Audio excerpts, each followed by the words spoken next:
everybody, welcome to the shop. So today I'm going to take my really old table that's got kind of a nasty finish and we're going to turn it into a really nice finished table. So let's go. So the very first thing that you have to start with is getting the old finish off, and we kind of use a mix of sandpaper and a card scraper.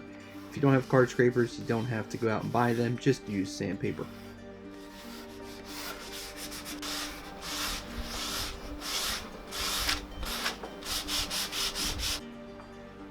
So now with all of the top coat gone, we didn't take all of the finish off down in grain because this is laminated. So if you are doing this with a laminated table, you want to make sure you don't sand too hard.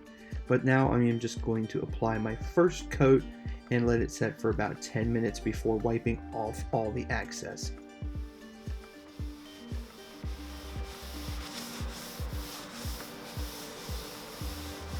Okay, so I'm moving on to the second coat. It's been about 5 hours and I've had some heat blowing in this room, so it's been able to cure up enough. So for my next coat, I like to let it set a little longer. The first coat, I only let it set for about 10 minutes. This time I'll probably go for about 15 minutes.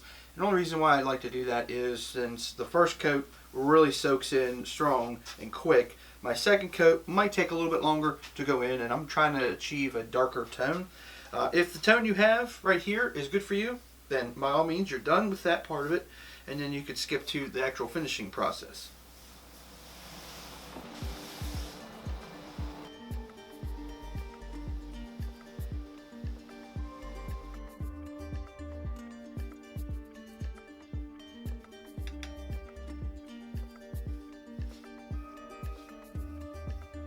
Alright, well, I had to put another layer of my stain because it's just not getting dark enough, and I think I've got it now. So these leaves are done, and so it's time to move on to the next step, which is putting polyurethane on it.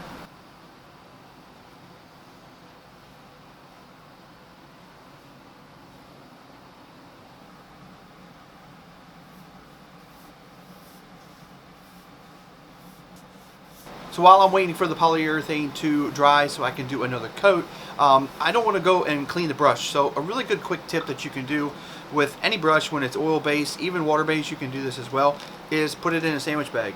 The key with putting it in the sandwich bag is just making sure that you have as much air out of it as possible. So that's just going to keep it from hardening up, because if you keep the air out of it, then it will not want to harden up. You can even go as far as to put it in a fridge. I've seen people do that as well. My wife has done that with stuff, and they're still in the fridge, but they are definitely not hardened up. So that's a quick tip for you to do while we're waiting to apply the next coat. This is the first coat of poly, and I'll be honest with you, it's extremely smooth. But there are a couple of little dust spots, or sometimes the air bubbles will solidify and you'll feel little nodules. So what you want to do is take 220 grit sandpaper, and I like to use one of these foam blocks. I don't use this as the actual sanding, but I use it on here. It helps me to stay light, because all you want to do going with the grain is just very lightly go back and forth to kind of knock those edges off.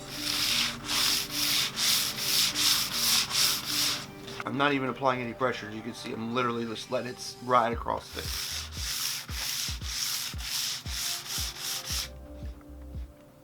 So now I am going to apply the second coat, and after this coat I pretty much was happy with the result.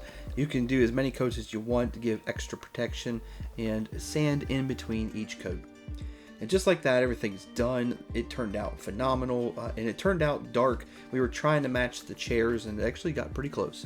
So if you enjoyed watching this video, please consider subscribing to my channel, and thank you all for watching, and I'll see you next time in my workshop.